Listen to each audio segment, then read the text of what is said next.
Blog Talk Radio. Boa noite, meus amigos. Estamos aqui novamente.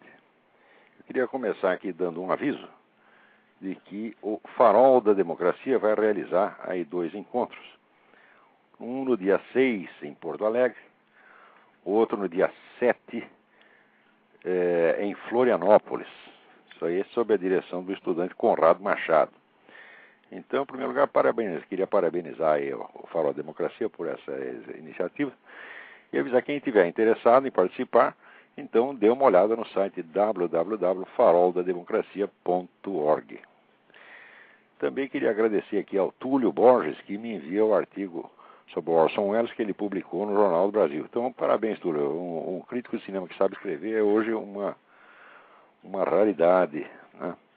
Eu recebo aqui também uma carta do José Luiz Matuguma e me pergunta se eu li o livro do Barack Obama, The Audacity of Hope, né? E daí me lembra aqui que nós estudamos juntos a segunda série do antigo Colégio Estadual de São Paulo, no Parque Dom Pedro. Na época eu andava muito com Mustafa, a dura Orra. Esse nome não dá para esquecer, não dá mesmo.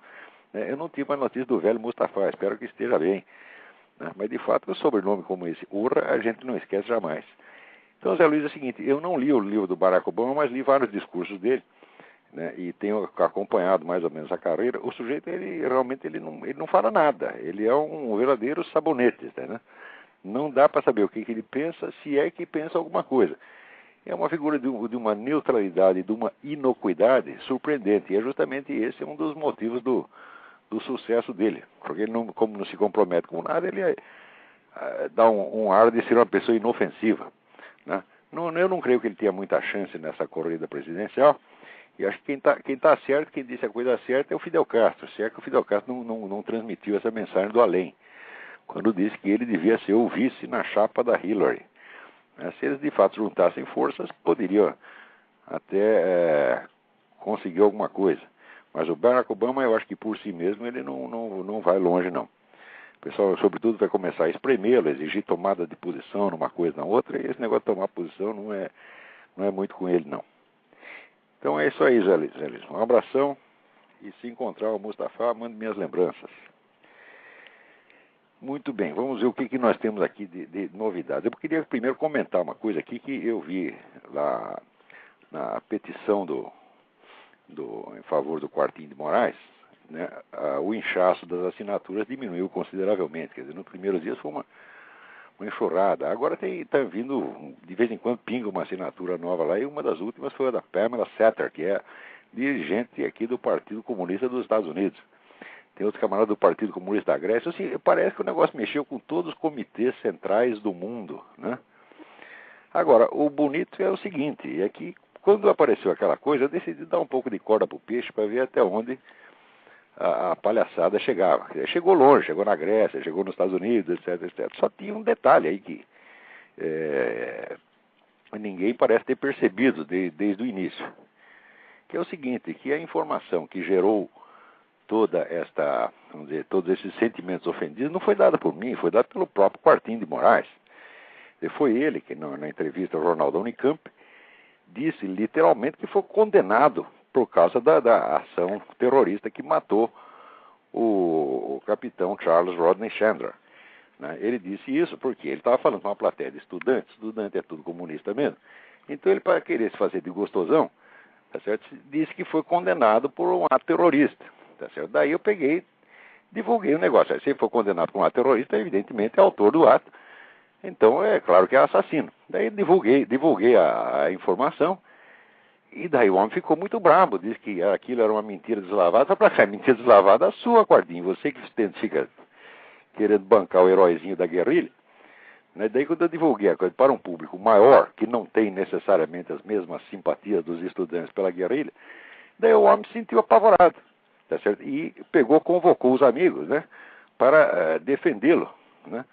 Ora, se existisse realmente uma mentira fascista, né, contra o Quartinho de Moraes, ele nem precisava ter chamado tanta gente para defendê-lo, bastava ele publicar um artigo com direito de resposta, mas ele não tem pessoalmente o que responder. Por quê? Porque foi ele mesmo o autor da mentira deslavada. Depois que eu divulguei, eu esperei um tempo, esperei uma semana para ver até onde a coisa ia. Quando eu divulguei isso, o que aconteceu? Repentinamente o entusiasmo belicoso dessa gente parece que arrefeceu. Né? O manifesto saiu da primeira página do vermelho.org, foi para as páginas internas, saiu da primeira página do site do PT, e as assinaturas pararam de pingar. De vez em quando só aparece um ou dois idiotas lá acrescentando, né? Agora aqui, por exemplo, além da dona Pamela Satter, apareceu um tal de Carlos Seabra, né, está ali no número 1105, né, dizendo que a nota do moderador alude à primeira lista de solidariedade que, por não dispor de filtro, foi invadida por fascistas. Quanta gente demente, o mais provável é que sejam 2 ou 3, com intervenções anônimas. Eles adoram o anonimato para emporcalhar por onde passam com palavrões e manifestações do mais chulo anticomunismo. Ou do próprio Olavo de Carvalho, que se autoproclama filósofo. Seus acólitos que tentam emporcalhar este espaço, por que não criam seu próprio abaixo-assinado, revelam bem seu alto nível intelectual, sua elevada formação política e sua moral refinada, com palavras de baixo calão e baixa cultura. O que eu acho bonito nessas coisas é assim, aquele tom de dignidade, o tom autodignificante, né? Eles jamais falam palavrões, eles não usam linguagem chula, tá certo? Eles só falam em linguagem assim, eclesiástica, né? São pregações do alto do púlpito, né? Parece pregações, né, do Papa João Paulo II, né? De repente entram lá uns caras mandando a merda, uma puta que pariu, né? Eles se sentem ofendidíssimos, eles não estão acostumados com essa linguagem chula, eles são, né, pessoas assim muito, muito puras, muito elevadas, eles se sentem sinceramente ofendidos e magoados quando alguém fala um palavrão para eles, né? Eu acho tão linda esta encenação de autodignidade, né, que já é por si mesma a prova de que aquilo é tudo um bando de hipócrita, de vigarista e de filho da puta. Isso aqui é a prova. Por quê? Quando você tem dignidade mesmo, você não precisa afetar a dignidade, você não precisa se fazer de ofendido por qualquer coisa. Pessoas que realmente têm dignidade raramente se sentem ofendidas, mesmo quando o são. Essa coisa de você estar brabinho toda hora, fui atingido na minha dignidade, fui maculado na minha honra. Tá? Isto é frescura, é encenação. Principalmente, vamos dizer, quando você contrasta estas palavras, esta afetação, com a conduta real dos indivíduos. Por exemplo, esse camarada aqui, ele está fazendo de conta que aquele manifesto é um monumento de dignidade que de repente foi invadido por fascistas, né? E que, ele diz aqui, esse material dá um excelente estudo, e sugiro que se publique estudo a esse respeito, que é um belo caso de truculência tecnofascista, incapaz de algum tipo de debate de ideias. Como se aquilo lá fosse um debate de ideias, né? Então, ele consegue, veja, esse é o tipo de ciência social que se faz no país. Então, o pessoal vai pegar aqueles casos, aquelas mensagens, né? Aquelas dezenas de mensagens que foram enviadas ali, cheias de gracejos obscenos, né? E dizer, olha, isto aqui é um retrato da psicologia de massas do fascismo, né? Vamos citar Wilhelm Reich, vamos citar a Escola de Frankfurt, etc, etc, e criar o personagem, né, do fascista, que é o nego que fala palavrão, etc, etc. Não é como eles, são pessoas que só falam em linguagem elevada. Isto aí no Brasil que se chama ciências sociais. Agora, nesta amostragem, eu gostaria que ele incluísse, né, um material que foi enviado para o meu antigo fórum. Eu tinha um fórum no meu website, né, que era um fórum interno para discussões nossas. Esse negócio foi invadido por milhares de picaretas que falavam as piores coisas, mas muito pior do que essas mensagens que mandaram, né, pô, essas 100 e poucas ou 200 mensagens que mandaram para a petição do Quartim. Então, que a petição é um documento público que está aberto para qualquer um dar palpite. Agora o fórum não, o fórum era só para os membros. O pessoal invadia, um monte de hackers invadia, xingava a pessoa da minha família, fazia o diabo. E eram dezenas de milhares de mensagens. Então eu gostaria que botasse esses casos também na amostragem aí seu estudo sociológico sobre a mentalidade fascista, né? Porque até agora, que eu saiba, pela amostragem considerada quantitativamente, quem mais tem mostrado mentalidade fascista é vocês. Agora, outra coisa, o debate, o fórum, era para debates nossos, tá certo? A gente não estava ali acusando ninguém, nem mobilizando politicamente ninguém contra ninguém. Tá certo? E por que tem que entrar lá, então, e fazer essa sujeira toda? Agora, essa sua petição está aberta, para que cada um entre lá e dê o seu palpite. O sujeito lê aquela porcaria, percebe que é uma palhaçada, e por que tem que discutir isso a sério? O que há de sério naquilo para discutir? Se a coisa já é uma palhaçada desde o início, se a tal da mentira deslavada foi posta em circulação pelo próprio Quartim, né? Quer dizer, a coisa é evidentemente uma pantomima e tem que ser respondida com piada mesmo, tá certo? Ou piada com palavrão. Não, a coisa não tem nenhuma dignidade que possa ser respeitada. A coisa é uma farsa desde o começo. E tanto é farsa que tão logo eu divulguei que foi o próprio Quartinho que botou a coisa em circulação, acabou o entusiasmo. Acabou, né, o tesão de assinar o manifesto. E o negócio então está pifando. Isso prova que vocês são mesmo uns palhaços, tá certo? E a linguagem certa para falar com vocês é essa, é mandar todos vocês à merda mesmo, que é o lugar de vocês, porra. Muito bem. Até escrevi aqui uma notinha, devo publicar por esses dias, não sei onde, eu vou ler para vocês. O seu Quartinho de Moraes tornou-se o rei dos palhaços ao mobilizar mais de 1000 foliões comunistas para defendê-lo contra uma mentira deslavada, chique termo dele, espalhada por ele mesmo. Querendo posar de herói da guerrilha perante uma plateia de estudantes da Unicamp, o indigitado elemento alardeou que fora condenado à prisão pelo assassinato do capitão americano Charles Rodney Chandler em 1968. Quando repassei a informação a um público mais vasto, que poderia não ver esse ato terrorista com bons olhos, incontinente, o espertinho saiu choramingando que era tudo uma calúnia, que ele não havia sido condenado por assassinato, mas por algo de bem menos truculento. Todos os comitês centrais disponíveis correram em auxílio da infeliz vítima da mídia fascista, que o acusava injustamente de homicídio.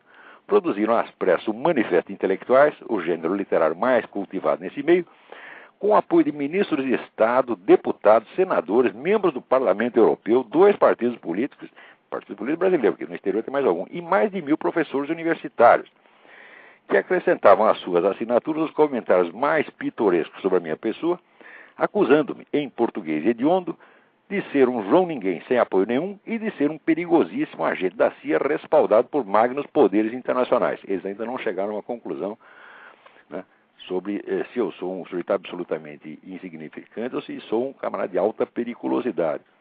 Então eles dizem as duas coisas. Como esses fulanos têm o dom de ficar valentes, tão logo percebem que estão em mais de 500 contra 1, o entusiasmo belicoso da patota foi crescendo junto com o número de adesões, multiplicando-se em ameaças e invectivas apocalípticas. Iriam fazer em picadinho a minha reputação, acabar com a minha raça, botar na cadeia o diabo. Quando divulguei a fonte da informação, o próprio Quartinho de Moraes, de repente a onda guerreira arrefeceu. O vozerio baixou, o inchaço de assinaturas parou de crescer, o manifesto sumiu das manchetes dos sites do PCdoB e do PT, buscando discreto refúgio nas páginas internas. É uma lástima. Quantas penas de amor perdidas, quanta vela queimada por um defunto chinfrim, para tudo acabar num punhado de cinzas varrido às pressas para baixo do tapete. Mas não chore, Quartinho de Moraes. Não deixarei que esse episódio seja facilmente esquecido. Você conquistou com ele a imortalidade que merecia. Nunca mais o rótulo de rei dos palhaços sairá da sua testa. Muito bem, vamos embora. Agora, aqui diz que o 3º Congresso do PT aprovou por unanimidade, tá certo, a democratização das Forças Armadas. Nós sabemos o que é isso. As Forças Armadas foram democratizadas na União Soviética, na China, em Cuba. Democratização significa colocar lá um monte de comissário político, tá certo, para fiscalizar os comandantes, né? E transformar nossas Forças Armadas em instrumento da Revolução Continental. Isso é óbvio. Aliás, era justamente nesta operação que estava metido o tal do Quartinho de Moraes. E o pessoal ficou especialmente bravo, por quê? Até o site do PT dá com a língua nos dentes, porque ele diz que com aquela denúncia que eu fiz, eu estava tentando criar animosidade das Forças Armadas contra os comunistas, né? Como se os comunistas e as Forças Armadas tivessem um caso de amor, né? E como se eles nunca tivessem feito nada contra as Forças Armadas. Agora, eu criar animosidade, olha, quem cria aqui são vocês, porque olha aqui, o PT, né, quer assim, vamos dizer que todos os crimes da ditadura sejam explorados até o fim e punidos, quer dizer, a revogação da lei da anistia, e quer também, vamos dizer, proibir os generais de falar qualquer coisa em favor do antigo regime militar, eles não podem mais abrir a boca. Então, quer dizer, você acha que eu crio animosidade? Isso aqui não vai criar animosidade, os generais vão adorar, tá certo? Eles vão achar isso aqui um tesão, né? Vão adorar o PT depois dessa, né? E agora, quando fala em abertura dos arquivos, isso aí é tudo da boca para fora, porque se abrir os arquivos vai aparecer os seus crimes também, e isso aí ninguém quer, né? Agora, na semana passada, teve aí esse novo ministro da Defesa, esse seu Nelson Jobim, Tá certo? Para mim é um palhaço completo. Não, o sujeito que não é indigno de confiança. É o nego que meteu lá 2 artigos no meio da Constituição por conta própria, tá certo? Sem avisar a Assembleia Constituinte. Quer dizer, o nego que faz isso tinha que estar na cadeia. Tá certo? Eu pergunto, você aceita como advogado um cara desse, num caso de multa de trânsito? Eu falo, não aceita. Agora, no Brasil não, o cara, depois de fazer essa merda, ele vira ministro da Justiça, vira juiz da Suprema Corte, vira ministro da Defesa, e sai falando grosso. O Lula ainda disse que botou ele no cargo porque ele é grandão e fala grosso, tá certo? E ele acha que os generais vão todos cagar nas calças, por causa do, né, houve o Nelson Jobim brabinho, né? Oh, deve estar todo mundo morrendo de medo do Nelson Jobim. Eu digo, bobão, vem gritar comigo aqui para tu ver o que acontece. Tá certo? Para mim, você, Nelson Jobim, você é um palhaço, tá entendendo? É isso que você é. Palhaço, mentiroso, farsante, você é um cara que enganou o país inteiro com esses 2 artigos na Constituição, tá certo? E ainda fica assim fazendo de bacana. Para mim, tu é uma besta quadrada. Peraí, tem alguém aí na linha, vamos lá. Alô? Alô, boa noite. Boa noite. Boa noite. Aqui é Daniel. Oi, Daniel. Estou ligando do Rio de Janeiro. Tudo bem? Tudo bem, senhor Carvalho. Gostaria de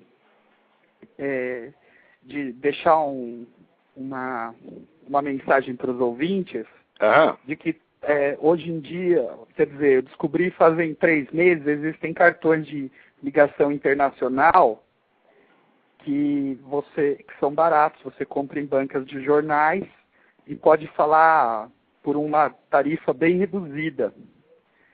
E eu comprei na Benedito Calixto, perto da Teodoro Sampaio, em São Paulo. Então fica essa dica para os ouvintes que irão ligar para o senhor, que vai ficar muito acessível para eles. Alô, sim, doutor? Perfeito. E eu gostaria também de fazer uma pergunta. Faça. Como que o senhor analisa essa situação das milícias urbanas, ditas milícias, que se formaram pelos bairros aqui no Rio de Janeiro, que têm expulsado o tráfico e os traficantes e apesar disso não tem dado, vamos dizer assim, o controle da comunidade para... Olha, eu sempre fui a favor do autopoliciamento, quer dizer, o povo realmente deve se organizar para botar esses negros para fora. Eu sou inteiramente a favor, porque está na cara que o governo não vai fazer nada. Agora, se a formação dessas milícias é uma coisa que vem através de PT, tá certo, de MST, tá certo? Então é tudo uma empulhação. Porque daí só serve para uma coisa, serve para expulsar o traficante pequenininho e para dar o espaço todo para as Farc. Tá certo? Por quê? A parceria entre o PT e as Farc já é antiga, está fartamente documentada nas atas do Foro de São Paulo. O PT não só protege as Farc internacionalmente, protegendo contra o governo da Colômbia, tá certo? Mas protege internamente, impedindo que qualquer membro da Farc seja preso. Quando prenderam o tal do Oliveira Medina, imediatamente PT, PCdoB se mobilizou para soltar o cara rapidinho, para ninguém interrogá-lo, para não contar a história dos contatos entre PT e Farc. Então, se é uma iniciativa que vem dessas organizações, então esse negócio de milícia é uma farsa, eles não acreditem nisso. Agora, eu pessoalmente sempre achei que o pessoal devia mesmo, para aquele pessoal de favela no Rio, era uma coisa horrorosa. Quando morava no Rio, tinha lá um empregado que morava no Morro Dona Marta, tá certo? E 2 vezes por semana, a coitada saía para voltar para casa, não podia. Daqui a pouco ela voltava para minha casa, porque não tinha podido subir o morro, porque tinha tiroteio. Então ficava o marido lá em cima com os 2 filhos, tá certo? E a mulher chorando na minha casa. Isso era uma merda de situação e tinha ali milhares de pessoas, pessoas trabalhadoras, pessoas honestas, que viviam assim, tá? Não tinham segurança nenhuma. Tá certo? Saía para trabalhar, não sabia se ia voltar num caixão. E aquilo, o governo vendo aquilo tudo e achando bonito, tá entendendo? E passando a mão na cabeça das Farc, essa coisa toda. Até quando vai aguentar? E quem tem saco para aguentar isso eternamente? Então chega uma hora que o povo mesmo, digo, olha, tem que pensar assim, não vamos poder contar com o governo, nem com coisa nenhuma. Nós vamos mesmo nos organizar e botar esses caras para fora. Teve até uma favela no Rio, que eu não lembro o nome da favela, mas eles fizeram isso antigamente, mais de 10 anos. Fizeram uma polícia interna e meteram todos os traficantes para fora. Lá não tinha tiroteio, não tinha narcotráfico, esqueci o nome da favela agora, rapaz. Mas era assim, era o lugar mais pacífico do Rio de Janeiro. Por quê? Porque não esperaram o governo agir. Agora, se é turma do governo ou desses movimentos, PT, etc., que tá manipulando a coisa, então é realmente perigoso, porque isso vai, no fim das contas, trabalhar em favor do narcotráfico. Então não caiam nessa esparrela. Espero ter respondido, Daniel.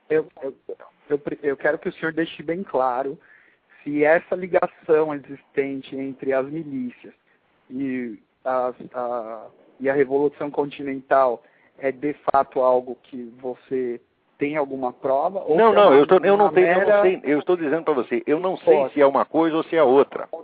É vocês que estão aí, vocês é que têm que investigar esse negócio e saber.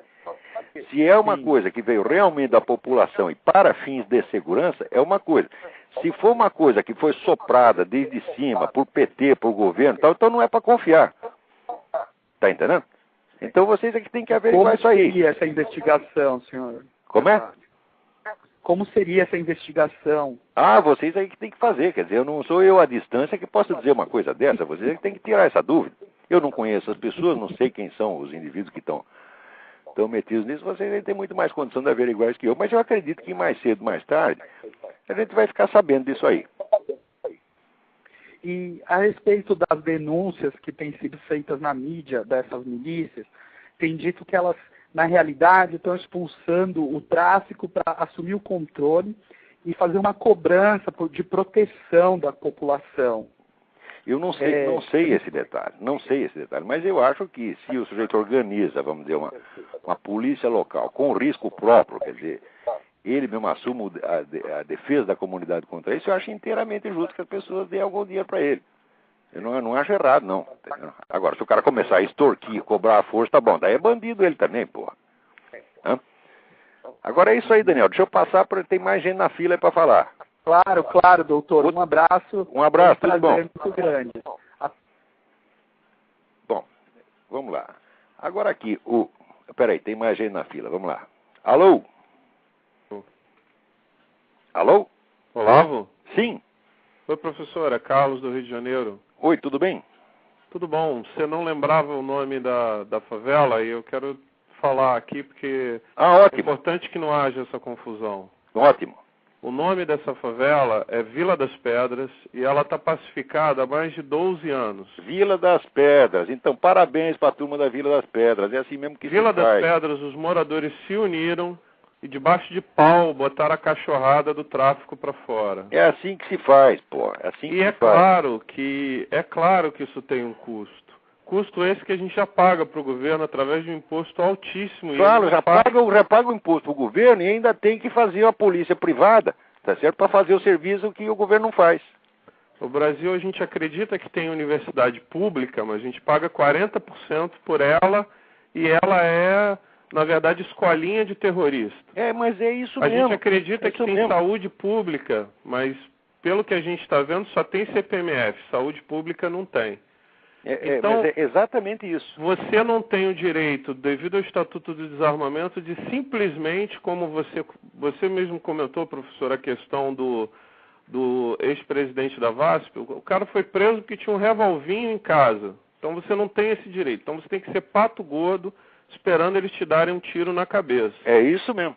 Agora, justamente todo esse pessoal de esquerda está se revoltando contra isso que está acontecendo no Rio, porque eles não gostam de jeito nenhum que o povo tome a iniciativa. O povo só pode tomar a iniciativa quando vai em reunião da CUT, em reunião do PT. Claro, só pode fazer o que eles querem, tem que obedecer, é isso mesmo. Uma reuniãozinha dele. Nós não temos a liberdade que... Eu gostaria que o senhor comentasse, se pudesse, a liberdade que o cidadão norte-americano tem em determinados estados, porque a gente já sabe que a esquerda trabalhou aí, de simplesmente se autodefender. A gente tem o direito...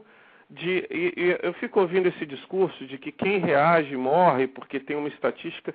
Quem reage morre porra nenhuma. A minha casa, quando eu morava ali perto do Duque de Caxias, foi invadida por 4 neguinhos, tá entendendo? 4 fulano armados, e se eu não tivesse armado, eu estava morto essa hora. Eu tinha ganho um revólver de presente, depois o revólver até enferrujou, joguei fora. Isso aí faz mais de 12 anos também.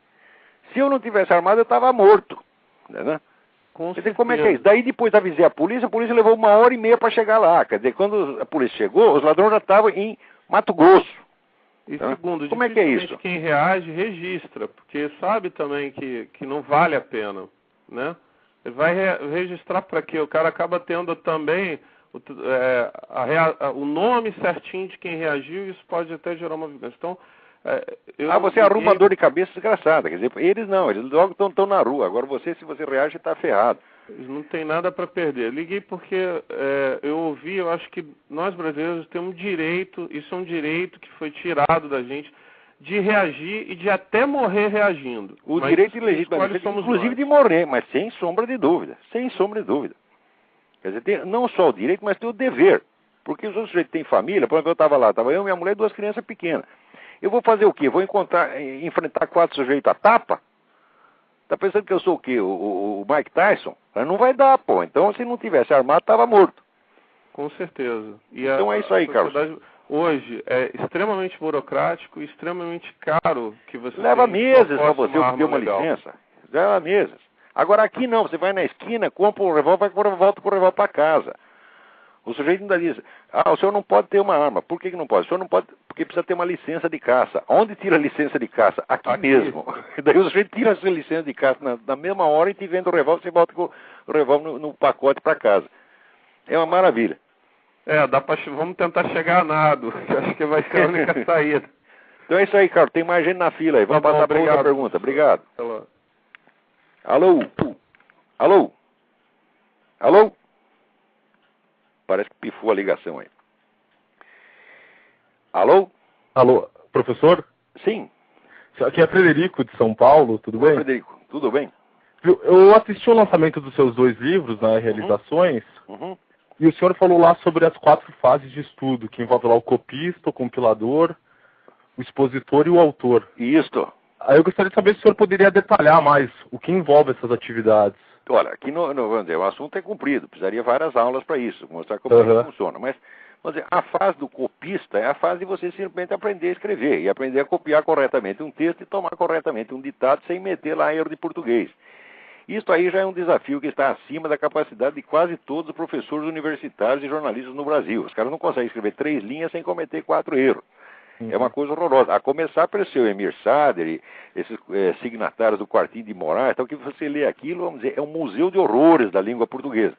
Então os caras não sabem nem isso, né? Como é que poderiam, vamos dizer, passar, vamos dizer, para a fase seguinte? A fase seguinte seria o pesquisador ou compilador, quer dizer, o sujeito que é capaz de juntar informações sobre um determinado assunto e ordená-las.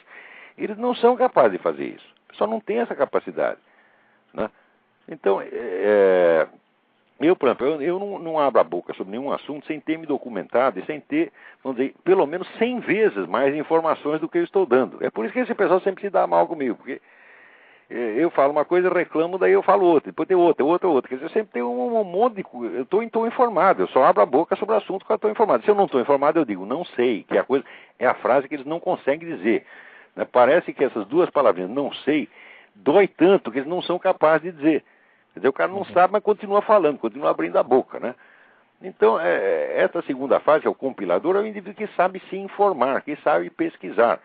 Esses caras não têm a menor ideia do que seja isto. A prova disso é aquele famoso dicionário crítico do pensamento da direita, que foi feito pelo Sr. Emir Sader e outros 90 picaretas, tá entendendo? Que a totalidade dos autores direitistas e conservadores importantes está ausente. Eles fazem uma enciclopédia do pensamento de direita, todo mundo não tem pensamento de direito nenhum. É uma coisa, como é que fazem? Eles não sabem que esses autores existem. Eles nunca ouviram falar de Russell Kirk, eles nunca ouviram falar de Irving Kristol, eles nunca ouviram falar do Roger Scruton, eles não sabem nada. É que nem o filme do Johnny English, né? O cartaz do Johnny English. Ele não sabe o que é o perigo, ele não sabe o que é o medo, ele não sabe o que é nada. Esses caras estão assim. Então, na primeira fase já não passa pelo erro de português. Na segunda não passa porque não sabe se informar. Quando chega a terceiro é um expositor. Expositor é o sujeito que sabe expor o pensamento de um terceiro com ordem e clareza e fidelidade. Esses caras não sabem fazer isso. Tanto não sabem, eles inventam qualquer coisa. Tá entendendo? Não, por exemplo, vamos ver o que eles fazem com o meu pensamento. E qual deles teve a preocupação de ler os meus escritos, né, resumi-los, ordená-los, e dizer, olha, o pensamento do seu Olavo de Carvalho é este, assim, assim, assim. Eles não são capazes de fazer isso, eles inventam qualquer merda e atribuem a mim. Então, esse é um bando de picareta. A universidade no Brasil é crime organizado, porra. Eu acho que todas tinham que ser fechadas, aqueles caras tinham que ser mandados cortar cana que nem em Cuba, ou varrer ruas, você tá entendendo? Ou limpar privada, se é capaz de limpar privada. Eu duvido que esses caras sejam capazes de limpar uma privada. São, tá certo? Eles não sabem, quando vão à privada, não sabem nem se é eles que cagam na privada, a privada caga neles. Eles não são capazes de distinguir nem isso. Quer dizer, o pessoal é muito ruim, é uma empulhação terrível. Né? Então, agora, por exemplo, eu recebi uma carta aqui, Gustavo Machado, dizendo, em uma aula sobre a formação da sociedade brasileira, a professora Henriette Cabral, mestrada em economia pela Universidade Federal de Sergipe, declarou que a lógica do capitalismo é perversa, pois necessita de um grande número de desempregos para colocar o trabalhador de acordo com as condições oferecidas pelo empregador. Então, mas que coisa mais absurda! Essa coisa mais estúpida, porque, vamos dizer, o primeiro raciocínio do Marx, quer dizer, o capitalismo ia restringir a expansão do mercado consumidor. Aconteceu, é claro que aconteceu exatamente o contrário. Agora, se você mantém todo mundo no desemprego, você não tem consumidor, caralho. Puta merda! Quer dizer, como é que o capitalista vai querer que todo mundo fique desempregado? Essa mulher tem merda na cabeça, você está entendendo? Agora, no socialismo, você pode manter todo mundo no desemprego. Na China, até hoje, para cada chinês empregado, tem 40 na fila. Você está entendendo? Agora, outra coisa, quando o sujeito fica desempregado aqui nos Estados Unidos ou na Inglaterra, o que acontece? Ficar desempregado significa o seguinte, que você fica em casa coçando o saco, gastando o dinheiro do Social Security. E você vive muito bem com aquele dinheiro. Tá? Aqui tem uma cidade aqui chamada Petersburg, está cheio de cara que está no Social Security. Você passa lá, estão tudo assim na varanda de casa, lendo jornal, sabe, com um chinelão, né? Gordo pra caramba, né? A barriga cheia de batatinha frita do McDonald's, lendo o jornal, tá certo? Né? E curtindo os horrores do capitalismo. Agora, quando é desemprego na China ou na Rússia, o sujeito morre de fome, você está entendendo? Agora, como é que a mulher não sabe disso? Não sabe porque não estudou. Você está entendendo? Não sabe porque não estudou. Isso aí lembra aquele negócio do Zoom. O cara estava correndo na rua, a polícia prendeu ele. Polícia, polícia! Ele disse, polícia, bem feitos. Se tivesse estudado, seria médico, seria advogado. Não estudou, vai ser polícia. Esse cara não pode ser nem polícia, né? Eu gostaria também de aproveitar a oportunidade do aliás, ele estava errado. No Brasil, assim, não estudou, vai ser professor universitário. Eu faço direito na USP, né?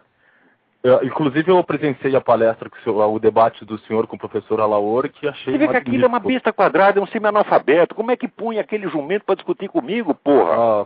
Foi maravilhoso, o senhor derrotou. O pessoal depois ainda reclama que eu bato em criança. Eu digo, mas só tem criança? É tudo. Que idoso, porra? Não, é que há 2 semanas aconteceu um fato muito grave lá. O MST, uma tal de Educafro, a UNE e outros movimentos invadiram a faculdade, fecharam a faculdade e não deixavam os alunos sair.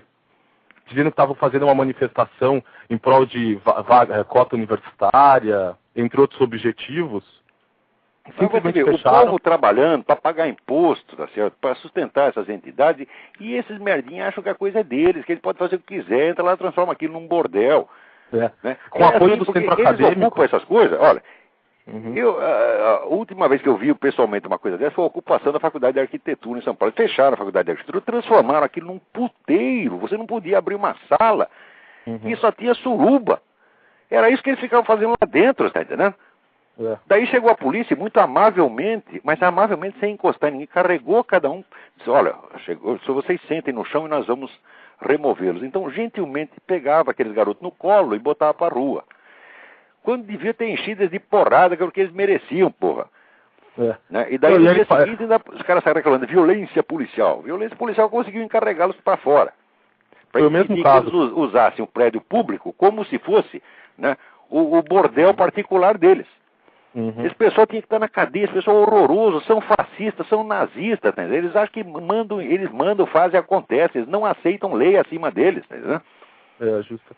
Não, e aí com o apoio do centro acadêmico, que é o Fórum de Esquerda, que tem ligação com o centro acadêmico, até da reitoria, às vezes o reitor tão ruim quanto eles, o reitor tão analfabeto, tão nazista quanto eles, tá entendendo? É isso que os caras fazem. Só que os alunos destituíram agora a presidência do centro acadêmico, ficaram indignados.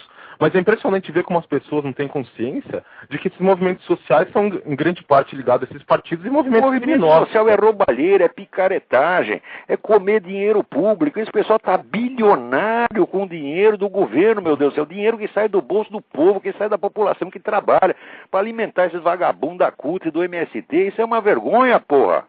Eu tenho até aqui uma notícia que daqui a pouco eu vou chegar lá. Né, que diz a quantidade de dinheiro que está indo. Olha aqui, ONG sindicais já receberam 42 milhões, tá, né? Governo federal, a estatal Petrobras e o Sebrae destinaram para 41 milhões para organizações não governamentais ligadas a 2 centrais sindicais que apoiam o governo. Quer dizer, isso aí é compra de apoio, meu Deus do céu. Né? Agora, isso tudo não é dinheiro do seu Lula. Por que não dá o dinheiro do Lulinha? Pega lá, o Lulinha pelas contas, parece que ele tem, né, já está chegando a 1 bilhão, ele tinha 900 e poucos milhões, né, a fortuna pessoal dele, sem contar as empresas, a coisa toda. Ô, seu Lula, pega o dinheiro do Lulinha e dá para o povão, vai lá dar para o Bolsa Escola, pega o dinheiro dos seus irmãozinhos, tá certo? Pega o dinheiro dessa curriola que te apoia, que é tudo milionário, e dá para eles. Não o dinheiro do povo que trabalha. Esse dinheiro não é seu, o dinheiro não é deles. É uma coisa assim, de um cinismo, tá entendendo? Que não dá para você conversar seriamente. Agora, debate de ideias, não tem debate de ideia com ladrão, não tem debate de ideia com assassino, tá entendendo? Esses caras precisam da lei em cima deles, tá entendendo? Aplicar a lei neles. Né? Agora, eu não acredito que vão fazer isso não, porque agora, por exemplo, né, aceitaram a acusação contra os 40 ladrões, né, faltando o Alibaba. Né? Mas, olha, o processo vai levar 5 anos. Em 5 anos eles já viraram a situação de tal maneira que não vai acontecer nada para eles. Ah, com certeza. Né? Isso, quer dizer, isso aí foi mais para mostrar serviço, tá? Estão enganando o povo. Né? Agora, o que eles querem fazer? Lewandowski falou que contra essa bandidagem eles não querem nada, eles querem regular a mídia. Diz aqui o Zé Dirceu, né? Né? Ex-ministro se refere ao vazamento de pareceres do membro do STF e diz aqui, não, nós precisamos regular a mídia. Tá? Se regular é o Zé Dirceu, porra! Você está entendendo? Então, por exemplo, por que não regula o conteúdo dos artigos do Zé Dirceu? Tá certo? Proíbe o Zé Dirceu de dizer besteira, ele não vai dizer mais nada. Tá certo? Olha, certo? Que não só sai besteira, então se proibir besteira não tem mais o que ele dizer. Ele quer que regule, é sempre o regulamento dos outros, sempre regular os outros, não eles mesmos. Né? Quer dizer, os caras eles têm mesmo a mentalidade gnóstica de que eles estão acima da lei, acima do bem e do mal, de que eles são a distinção entre o bem e o mal. Tá? Eles não aceitam limites para eles, mas eles querem pôr limite para o resto da humanidade toda. Esse pessoal é criminoso, por mentalidade sociopática. Não se pode confiar em nada do que sai desses caras. Eles são, se você pegar o pior, o mais desonesto capitalista, o capitalista mais ladrão, ele é São Francisco de Assis comparado com essa gente, porque o capitalista, pelo menos alguma riqueza, ele tem que produzir. Esses caras não produzem nada, só consomem, só roubam. Né? Então, ó, Frederico, tem mais gente na fila aí. Beleza, obrigado aí, professor. Um abraço. Até a próxima, um abração. Tchau. Agora aqui, Congresso aprova a resolução sobre política internacional do PT. Olha, é importante. Os delegados do 3º Congresso do PT aprovaram por unanimidade a resolução da Secretaria de Relações Internacionais do PT sobre a política internacional do partido.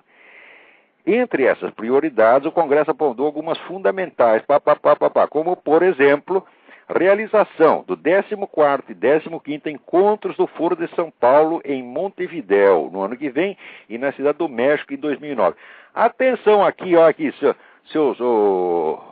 o seu Otávio Frias, o pessoal do Estadão, o pessoal do Globo, avisa aí o seu pauteiro que durante 16 anos eles não ficaram sabendo dos encontros do Foro de São Paulo, coitadinhos, são tão inocentes. Estou avisando desde já, né? Manda um repórter lá, porra. Tá entendendo? Porque vocês vêm se gabando de jornalismo investigativo. Ah, nós investigamos, nós descobrimos tudo. E tem aqui o Foro de São Paulo, que está há 17 anos fazendo congresso, onde reúne estadistas e narcotraficantes, né? É a maior organização política que já existiu na história da América Latina, tá certo? E vocês fazem de conta que aquilo não existe. Se não fosse eu para berrar ano após ano, olha, existe o Foro de São Paulo, é a coordenação estratégica, etc, etc, ia vigorar o quê? A opinião dos seus Luiz Felipe de Alencastro, Kenneth Maxwell e outros que dizem que não existia, que foi eu que inventei. Até quando o lugar desses dois vagabundos é na cadeia, tá? Vocês estão enganando o povo, vocês sabem perfeitamente que existe, vocês estão ocultando propositadamente. Agora, se disseram por ignorância, então você não merece ir para a cadeia, mas merece perder seus empregos universitários. Porque como não saber Como é possível uma coisa que tem tanto documento, documentos que são públicos, eles são publicados discretamente, mas são publicados, estavam no site do próprio Foro de São Paulo. Como é que você pode ignorar uma coisa dessa e ainda dizer que é professor de história? A base da história é a documentação, são as fontes primárias, vocês não sabem, tá certo? Se o cara não sabe isso, não pode ser historiador. Então fica avisado aqui, 2 congressos do Foro de São Paulo. Agora, depois que o negócio vazou, que não dava mais para esconder, passou-se para o plano B. O plano B foi aquele que o seu Giancarlo Summa, que era assessor de relações internacionais do PT, que fez lá um comunicado, né, dizendo que não, o Foro de São Paulo de fato existe, mas é apenas um clube de debates, é uma coisinha inocente, a gente vai lá só para tomar um whisky, bater um papinho, tá entendendo? Ora, porra, agora, na propaganda do 3º Congresso do PT, o PT assume que o Foro de São Paulo é, literalmente, com estas palavras, espaço de coordenação estratégica da esquerda na América Latina. Como nesse espaço de coordenação estratégica estão lá entidades criminosas como o MIR, a FARC, etc., que matam brasileiros e sequestram brasileiros, então o PT está confessando, existe uma coordenação estratégica comum entre os partidos esquerdistas legais e as organizações criminosas. Isso é o suficiente para que esses partidos sejam considerados automaticamente criminosos. Porque se tem uma coordenação estratégica comum com o banditismo, então você é cúmplice do banditismo, evidentemente. Tá certo? Agora, isso foi durante 17 anos, foi escondido. Né? Agora, outra coisa, aqui no... Bom, vamos mudar de assunto aqui. Tem alguém na linha, vamos lá. Alô? Alô? Quem é? Oi, aqui é o Maurício, do Rio de Janeiro. Maurício, tudo bem?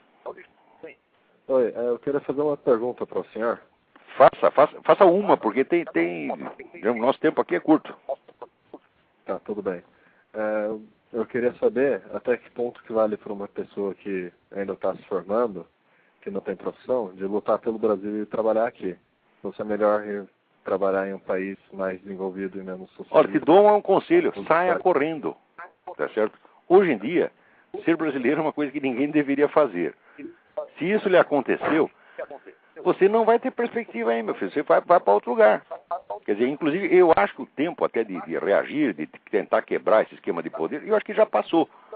Então, o meu conselho para quem é jovem é busque uma saída de outro lugar. Ou então, se encha de coragem e trate de lutar para derrubar esses caras daí. Porque o que eles prometem para a sua geração é o futuro que teve a juventude em Cuba, que tem na Coreia do Norte, que tem no Vietnã. É o que eles vão fazer. Por enquanto ainda não está assim, por quê? Porque teve a política econômica do FHC, do Pedro Malan, que todo mundo, né, amaldiçoava. O que eles fizeram? Mantiveram a política do Pedro Malan. Resultado, a economia brasileira até que não está mal. Você está entendendo? Graças ao quê? Ao seu Pedro Malan e ao governo Fernando Henrique. Cá entre nós, eu não sou apreciador do Fernando Henrique, não. Eu acho um bom picareta também. Tá? Mas o fato é que a política econômica dele é boa, pelo menos botou em ordem, começou a pagar as dívidas e tal. Então a situação econômica do Brasil não é ruim hoje. Não é ruim hoje por quê? Porque eles estão se prevalecendo do equilíbrio capitalista para pegar o dinheiro e construir o poder socialista. A hora que esse poder socialista meter a mão na economia, meu filho, aí haverá choro e ranger de dentes. Tá certo? Aí vai ser Cuba, vai ser o Vietnã, tá certo? Vocês vão comer rato se tiver rato para todo mundo. Tá certo? Então, antes que isso aconteça, dê no pé. Porque agora a economia não está tudo, mas a economia é a única coisa que funciona. Por quê? Porque foi a única coisa no qual os caras não estão seguindo a receita socialista. Eles já aplicaram isso na educação, que foi devastada, acabou. Cultura superior, acabou. Tá certo? O negócio de direitos humanos, eles estão acabando com um por um. Tá certo? Um por um. Assim, quietinho, eles vão suprimindo um por um. E agora vai vir a tal da regulação da mídia. Tá certo? Então, a hora que eles tiverem o poder total, fala, bom, então agora a economia também é nossa. Agora nós vamos meter a mão e pegar tudo para nós. Pronto, daí acabou. Então, meu filho, o que você pode fazer? Ou lute ou dê no pé. Agora, ficar encebando aqui não pode. Essa é a minha sugestão. Você não é obrigado a segui-la, é claro. Muito obrigado. Né? Se você tiver uma terceira ideia, tá bom? Então, até a próxima. Obrigado. Vamos passar para dentro aí. Peraí. Tem aqui uma carta interessante, porque, mudando um pouquinho de assunto, Aqui é o Valério Brusamolin, que me escreve de Brasília, dizendo que ele leu várias textos do Mário Ferreira, percebeu que existe uma sincronia com o meu pensamento. A sincronia não é tão perfeita assim, tem alguns pontos que eu divirjo do Mário, mas sempre reconheci a grandeza dele como filósofo. Quer dizer, no entanto, li numa monografia, escrita pelas filhas do Mário, Nádia e Yolanda, que Mário, originalmente refratário a Nietzsche, mudou de opinião após ler o mesmo. Tanto que traduziu várias obras de Nietzsche. Bom, é o seguinte, o Mário fez isso na primeira fase do trabalho dele. Na primeira fase, o Mário era uma espécie de filósofo literário, um ensaísta, talentosíssimo, é claro, talvez o mais talentoso do Brasil, mas ele ainda não tinha entrado na filosofia de cabeça mesmo, como fez depois. Que foi que ele começou, então, esta segunda fase aos 40 e poucos anos, como teve uma espécie de estalo, tá entendendo? Então ele largou aquele tipo de especulação mais literária, ensaística, e entrou na filosofia com tudo, tá certo? E nesse período, vamos dizer, a influência do Nietzsche nele, nesse segundo período, é nula, é zero, tá certo? Quer dizer, o Nietzsche vira uma vírgula no meio de um discurso, tá certo? E eu não sei se o Mário, no fim da vida, ainda subscreveria aquelas coisas que ele escreveu sobre Nietzsche no livro O Homem que Nasceu Póstumo, que, aliás, é um belíssimo livro, tá certo? Todo ele desfaz alguns mitos e lendas, interpretações erradas a respeito de Nietzsche, tá certo? Mas eu não acredito, perto, vamos dizer, da influência que teve ali Aristóteles, sobretudo Platão e toda a corrente pitagórica em cima do Mário, quer dizer, perto disso a influência de Nietzsche some, né? Então é isso aí. Vamos lá, tem alguém na linha aí? Não, muito bem. Então aqui também tem que agradecer que o Ronaldo Pereira Lima, que me mandou aqui um artigo para o Mídia Sem Máscara. Ele já publicou um no Mídia Sem Máscara, manda outro aqui chamado Os Demônios. Não vou poder ler porque é meio comprido, mas como sempre está muito bem escrito e vou encaminhar aqui ao Mídia Sem Máscara. Muito obrigado, Ronaldo. Agora, aqui, veja, saiu na Folha. É incrível que de vez em quando sai na Folha alguma coisa sobre o que realmente acontece nos Estados Unidos, mas é muito periférico, né? Muito superficial. Então aqui diz, síndrome da China chega à corrida eleitoral nos Estados Unidos. Diz, a Hillary prometeu embargo se a China não melhorar a qualidade dos seus produtos. Bom, acontece o seguinte, né? Uma década e meia atrás, naquele entusiasmo, aquele furor triunfalista, né, liberal, que dizia, não, agora acabou o comunismo, nós é que somos dono do pedaço, etc, etc. Apareceu uma teoria idiota de que a liberdade econômica traria consigo a liberdade política. Então bastava fazer uma abertura de mercado na China e daqui a pouco a ditadura acabava. E seria tudo uma maravilha. Seria uma verdadeira democracia anglo-saxônica, né? Claro que teve gente, pensadores conservadores sérios, avisaram, vocês estão loucos, não vai acontecer nada disso, vai acontecer exatamente o contrário e ainda vai prejudicar a nossa economia. Batata, dito e feito. O que aconteceu? Os caras estão desmantelando a indústria americana para comprar só produto chinês. Por quê? O produto chinês é barato porque a mão de obra lá é ridícula. Quer dizer, o operário chinês ganha 30, 40 dólares por mês. Tá certo? Ainda, trabalha descalço, não tem assistência médica. Aliás, ter assistência médica paga. Você lá para arrancar um dente, tá certo? O Estado arranca o seu dente e depois cobra, tira do seu salário. Não tem assistência médica gratuita, coisíssima nenhuma. Tá certo? Mas aqueles empregos miseráveis são às vezes a diferença entre a vida e a morte. Então o coitado do chinês fica ali na fila para pegar um emprego desgraçado desse. Tá certo? Onde lhe paga uma miséria, o cara trabalha 15 horas por dia, tá certo? E se encher o saco, vai pra cana, tá certo? Então, graças a isso, os produtos chineses são baratíssimos, tá certo? Então apareceram essas firmas como Walmart e tal, e tiraram proveito disso. Compra tudo na China e vende aqui a preço de banana. É verdade, você vai no Walmart, tudo é mais barato. Só que o preço disso, o custo disso para os Estados Unidos é monstruoso. Primeiro, a destruição da indústria. E segundo, o rebaixamento da qualidade dos produtos, porque tudo que é chinês é mal feito. O chinês copia a coisa, ele copia só a aparência da coisa. Então, faz um produto que, olhando de fora, parece o outro, mas aqui, quando você vai ver, não se aguenta, né? E aqui está todo mundo com o saco cheio disso, né? Então, tem muita gente aqui propondo boicote aos produtos chineses. Fala, bom, mas fica até difícil, porque só tem produto chinês, você vai boicotar aqui tudo, você não vai... Né? Outro dia até comprei uma cera, né, para lustrar caneta, essa coisa toda, e eu quase caí de costa, porque eu vi que era feito na Inglaterra. Falei, porra, a cera não é chinesa? Essa é a primeira coisa não chinesa que eu comprei desde que eu cheguei aqui. Então aqui você não sabe se está nos Estados Unidos ou na China. Então, resultado, a ditadura chinesa continua lá, tá certo? A abertura do mercado não adiantou nada, tá certo? Por quê? Porque o socialismo não é um sistema econômico. Quando é que os caras vão entender isso, porra? O socialismo como proposta econômica não existe, ele é uma balela. Tá certo? Então o socialismo é um sistema de poder, o qual pode ser implantado em cima de uma economia socialista ou em cima de uma economia capitalista. Tá certo? Que, aliás, socialista não existe. A socialista é só uma maquiagem. Você faz uma aparência de economia socialista, mas a economia de mercado continua embaixo. Por quê? Porque sem ela não dá para existir. Tá certo? Então, como dizia Ludwig von Mises, ele dizia que a economia socialista será sempre apenas uma maquiagem, apenas uma aparência. Tá certo? Então, vamos dizer, a economia de mercado que tem lá na China, o esquema de poder comunista continua intacto. Os ditadores estão cada vez mais poderosos, tá certo? E estão se armando. Usam esse dinheiro todo que estão ganhando os americanos, eles usam para comprar bomba atômica para jogar nos Estados Unidos. E ao mesmo tempo estão fazendo um mal desgraçado para a indústria americana. Fala, bom, então, todos aqueles triunfalistas, né, os Clintons que prometiam que a economia de mercado traria a liberdade política para os chineses, né, já provaram que estavam errados. Aliás, eles sabiam que estava errado. Essa, quando o sujeito faz uma previsão muito idiota e ela dá errado, tá certo? Em geral, ele está com treta. Está com treta. O Clinton, ele foi eleito com dinheiro de propaganda de estatais chinesas. Na última semana de governo, o que ele fez? Ele botou na rua todos os espiões chineses que estavam fazendo espionagem no laboratório atômico de Los Alamos. O cara era um office boy da China, tá entendendo? O Clinton sempre trabalha para quem paga mais. Então o chinês pagou bem, ele fez o serviço para o chinês. É um cara que também tinha que estar na cadeia, né? Agora está aí a mulher dele querendo fazer mais um pouco. Agora, como todo mundo está falando em boicotar produto chinês, o que ela fez? Ela teve que aderir à conversa também. Ela não é, como dizer, louca assim, pero não tonta. Ela não vai sair, né, indo contra a onda nacional de revolta contra os produtos chineses. Então ela tem que aderir também. O Barack Obama também. E todos os candidatos vão dizer a mesma coisa. Se eu for eleito, boicotarei os produtos chineses. Então, quer saber? Boicotará coisíssima nenhuma. Isso é toda conversa mole.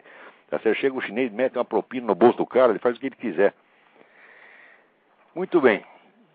Agora, o gozado é o seguinte, aqui tem o novo ministro, né, do Supremo Tribunal Federal, Carlos Alberto Direito, né, que foi lá esse primeiro, porque diz que ele é católico. Sabe que ser católico é uma vergonha, um perigo, não pode ser, né? Então ele disse o seguinte, ele disse, a minha fé jamais interferiu nos meus julgamentos. Ora, meu Deus do céu! Quando você bota lá um comunista que nem esse seu Eros Grau, alguém pergunta para ele, a sua convicção marxista interfere nos julgamentos? Ele dirá, sim, os meus julgamentos são marxistas, são baseados no marxismo. Agora, baseado na religião cristã não pode. O que é isso? Quer dizer, que dois pesos e duas medidas é essa? Então é obrigatório ser marxista, é obrigatório ser comunista. Mas no fundo, a mensagem é essa. E acontece que esse seu Carlos Alberto Direito está, o quê? Reforçando a mensagem sutil com os outros partes. Ele já vai avisando, não se preocupe porque eu sou católico, mas na hora de julgar eu não sou católico. O que ele está querendo dizer? Ele está querendo dizer que o mundo das leis está acima da moral cristã? Quer dizer, ele não interpreta as leis de acordo com a moral cristã? A moral cristã tem que se submeter às leis brasileiras?